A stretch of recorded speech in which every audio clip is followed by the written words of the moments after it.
Pernah nggak kalian dengar cerita begini? Ada orang yang gajinya belasan juta. Setiap bulan selalu terlihat sibuk kerja. Tapi anehnya, setiap akhir bulan dia tetap kehabisan uang. Sementara ada orang lain yang gajinya jauh lebih kecil, bahkan cuma sepertiganya. Tapi bisa punya rumah, kendaraan, bahkan tabungan darurat. Ini fenomena nyata. Dan mungkin sebagian dari kita juga pernah merasa seperti itu. Kok rasanya gaji selalu kurang ya? Padahal masalahnya bukan pada jumlah gaji. Masalah utamanya ada pada cara mengatur uang. Nah, di video kali ini saya akan bongkar rahasia kenapa banyak orang bergaji kecil bisa kaya, sementara orang bergaji besar tetap miskin. Dan bagaimana kita bisa mengatur uang dengan cara yang benar. 1. Mitos gaji besar. Kaya. Orang sering berpikir, kalau gaji besar, otomatis hidup jadi kaya.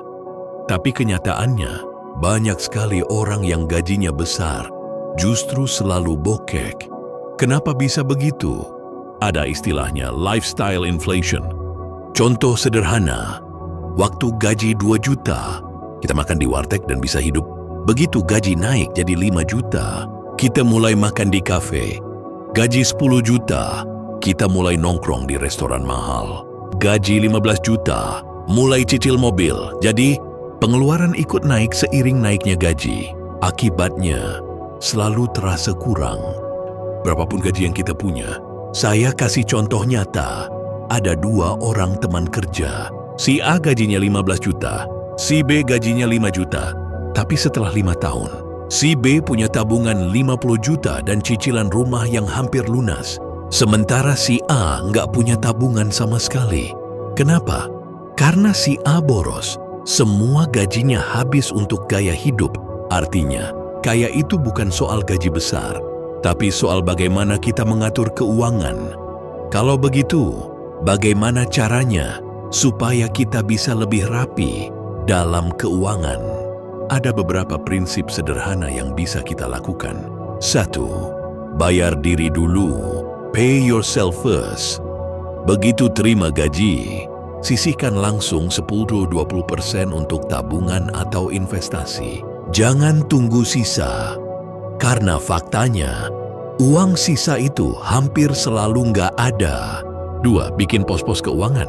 Gunakan rumus sederhana, misalnya 50% untuk kebutuhan pokok, 20% untuk tabungan, 20% untuk investasi, 10% untuk hiburan.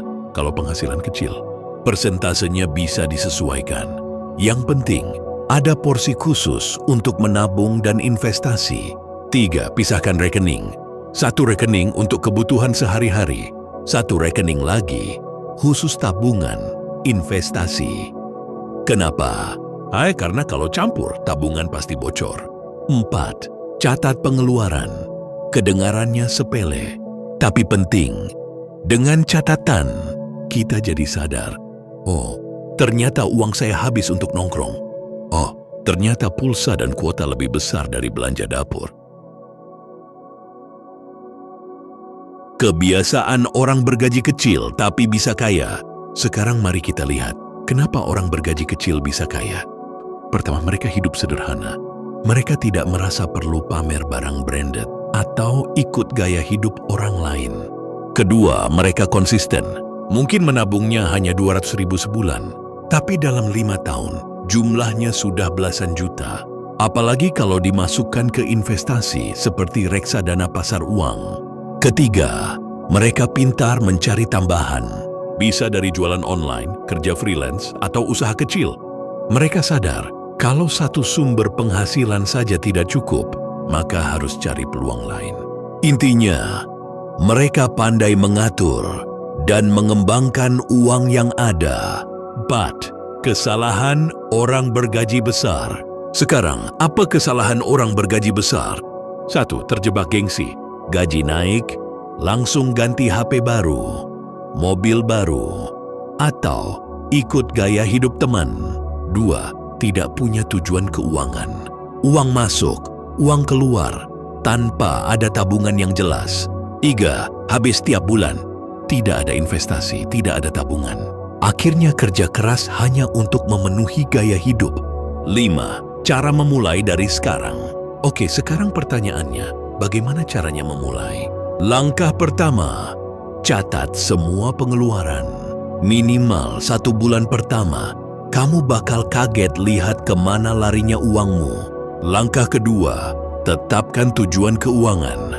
Contoh, dalam 1 tahun punya dana darurat 10 juta, atau dalam 5 tahun bisa DP rumah. Langkah ketiga, sisihkan minimal 10-20% gaji. Kalau nggak bisa langsung besar, mulai dari kecil. Yang penting konsisten. Ingat, lebih baik menabung kecil tapi konsisten daripada besar tapi cuma sekali-sekali. Penutup. Jadi kesimpulannya, rahasia kaya itu bukan dari gaji besar, tapi dari cara kita mengatur uang. Kalau kamu tidak bisa mengelola uang 3 juta, kamu juga tidak akan bisa mengelola uang 30 juta. Karena masalahnya bukan di nominal, tapi di kebiasaan. Ingat kalimat ini, kaya bukan soal berapa yang kamu hasilkan, tapi berapa yang bisa kamu simpan dan kembangkan. Terima kasih sudah menonton sampai akhir. Nah, kalau video ini bermanfaat, jangan lupa like, komen, dan subscribe. Sampai jumpa di video berikutnya.